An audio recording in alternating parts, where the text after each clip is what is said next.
नमस्कार दोस्तों, मार्केट में एक नया आईपीओ आया है क्वाड्रेंट फ्यूचर टेक के नाम से। तो चलिए आज इसका रिव्यू कर लेते हैं। वीडियो के डिस्क्रिप्शन में brokerage free demat and trading account का लिंक है, तो अगर आप ब्रोकरेज फ्री सर्विसेज का लाभ लेना चाहते हैं वीडियो के डिस्क्रिप्शन से आप अकाउंट क्रिएट कर सकते हैं। चलिए स्टार्ट करते हैं। तो चलिए इसके बारे में कुछ बेसिक चीजें समझ लेते हैं। तो ये 2015 में ये कंपनी स्टेब्लिश की गई थी, तब से ये काम कर रही है और इसके मैनेजिंग डायरेक्टर यानी एमडी मोहित वोहरा है। ये कंपनी इसलिए ज्यादा हाईलाइट है क्योंकि ये रेलवे के कवच सिस्टम पर काम कर रही, कवच प्रोजेक्ट पे काम कर रही है और इस कवच के अंतर्गत ये डेवलप कर रही है advance train control and signalling system. साथ ही साथ ये ऑपरेट करती है केबल मैन्युफैक्चरिंग फैसिलिटी, और ये जो केबल मैन्युफैक्चरिंग की जाती है वो खास करके रेलवे डिफेंस सेक्टर के लिए प्रोवाइड की जाती है। तो कह सकते हैं कि इसका जो प्रेजेंस है हाईली गवर्नमेंट सेक्टर में देखने को मिल रहा है, तो इसलिए ये कंपनी आजकल ज्यादा हाईलाइट है। आगे देखते हैं जो कंपनी को इतना हाईलाइट किया जा रहा है क्या वास्तव में ठीक है या फिर बस केवल नाम की है। तो आइए देख लेते हैं। तो यहाँ पे 7 जनवरी 2025 से एप्लीकेशन स्टार्ट हो गया है। 9 जनवरी तक एप्लीकेशन किया जा सकता है। 10 जनवरी 2025 को अलॉटमेंट होगा। रिफंड 13 जनवरी 2025 तक आ जाएगा। आईपीओ लिस्ट हो जाएगा 14 जनवरी 2025 को। आइए इसके बारे में कुछ और चीजें समझते हैं। तो बेसिकली इसका फेस वैल्यू 10 रुपए पर शेयर है। 275 से लेकर 290 पर शेयर के हिसाब से यहाँ प्राइस फिक्स की गई। इशू साइज 290 करोड़ रुपए का है। सारा का सारा बुक बिल्डिंग है। क्यूआईबी कोटा की बात करें तो 75% क्यूआईबी कोटा है।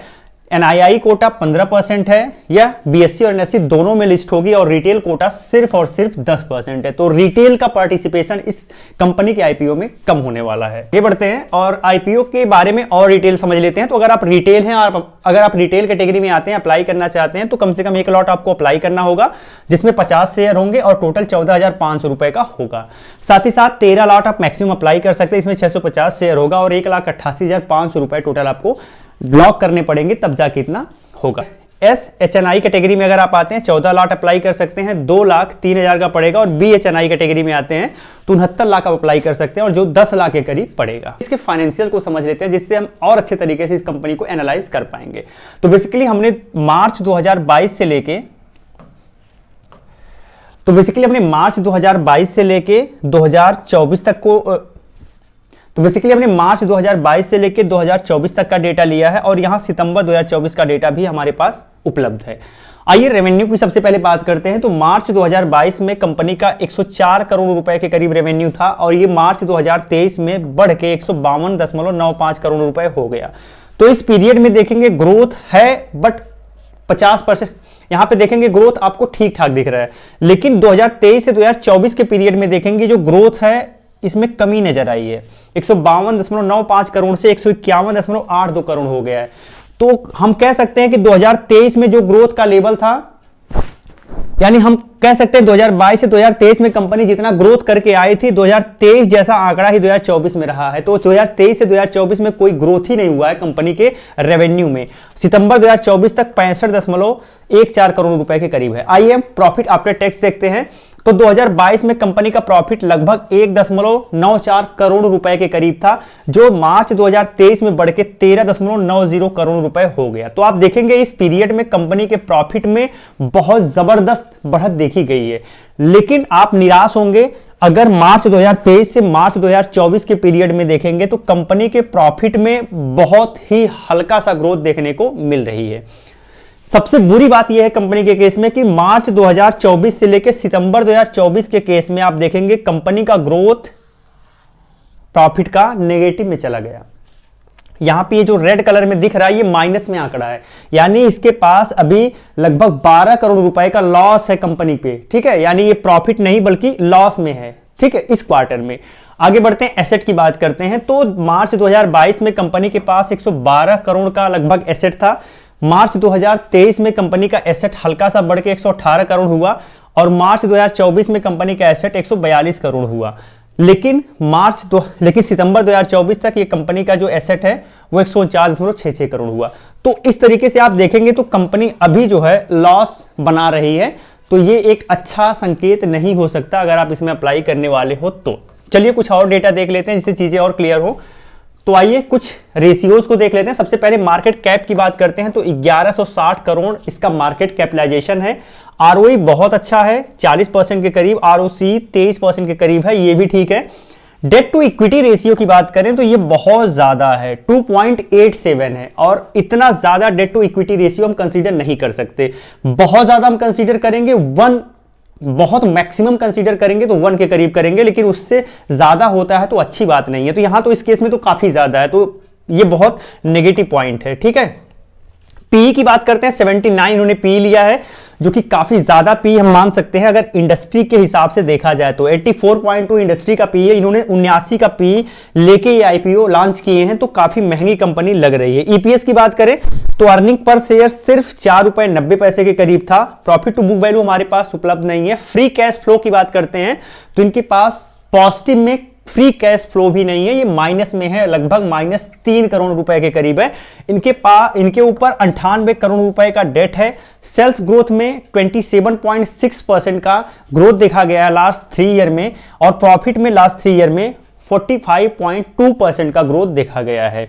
लेकिन अभी रिसेंट आंकड़ा मैंने आपके साथ शेयर किया तो वो नेगेटिव में जा रहा है, तो ये चीज आप अपने संज्ञान में बनाए रखिएगा। करंट रेशियो की बात करें तो करंट रेशियो 1 ही है, चलिए कंसीडर कर लेते हैं। RONW 33.41 है, तो ये भी ठीक है। तो बाकी आप देखेंगे कुछ रेशियोज अच्छे दिख रहे हैं, कुछ रेशियोज उतने अच्छे नहीं दिख रहे हैं, और कुछ बहुत ही ज्यादा नेगेटिव पॉइंट कंपनी में देखने को मिल रहा है। इसके पीएस की बात कर लेते हैं तो हमने 2 कंपनियों को लिया, एक पॉलीकैब इंडिया को लिया और एक अपार इंडस्ट्रीज को लिया, और तीसरा इस कंपनी को लिया है। पॉलीकैब इंडिया की बात करें तो अर्निंग पर शेयर इसका 118 रुपए 93 पैसे है, इसका 212 रुपए 10 पैसे है, और क्वाड्रेंट का सिर्फ 4 रुपए 90 पैसे है।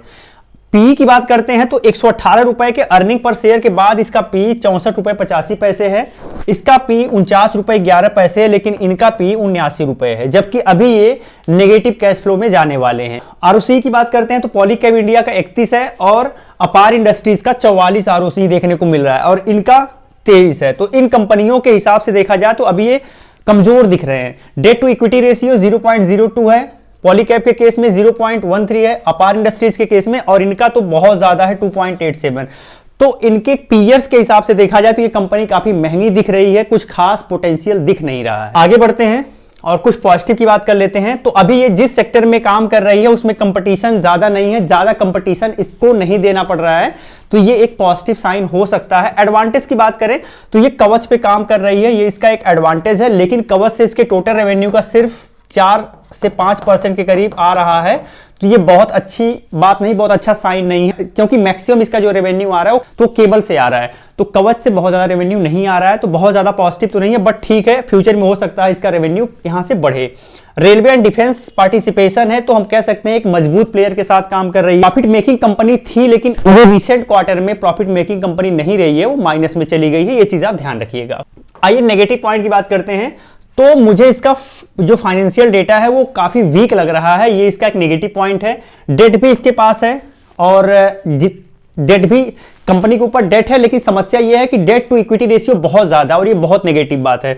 स्मॉल रेवेन्यू पार्टिसिपेशन बाय कवच, मैंने बताया ना कि 4 से 5% रेवेन्यू इसका आ रहा है कवच से, तो ये अच्छी बात तो है नहीं। यहाँ पे दिक्कत ये है कि सिंगल मैन्युफैक्चरिंग फैसिलिटीज है, और अगर कोई प्रॉब्लम आती है तो ये भी एक नेगेटिव पॉइंट देखा जा सकता है।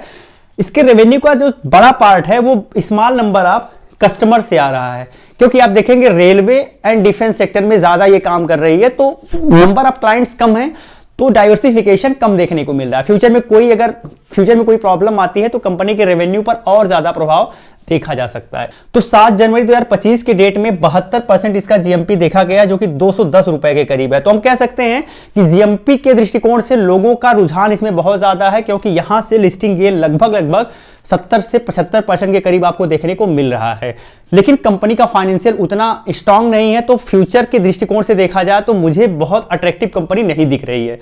बाकी अगर आप जीएमपी के दृष्टिकोण से इसे कंसीडर करना चाहते हैं तो आप एक बार कर भी सकते हैं, और किसी भी डिसीजन के पहले अपने फाइनेंशियल एडवाइजर से सलाह जरूर लीजिएगा। और brokerage free demat and trading account के लिए वीडियो के डिस्क्रिप्शन में मैंने लिंक दे दिया है, आप गो थ्रू जरूर कर लीजिएगा। जय हिंद।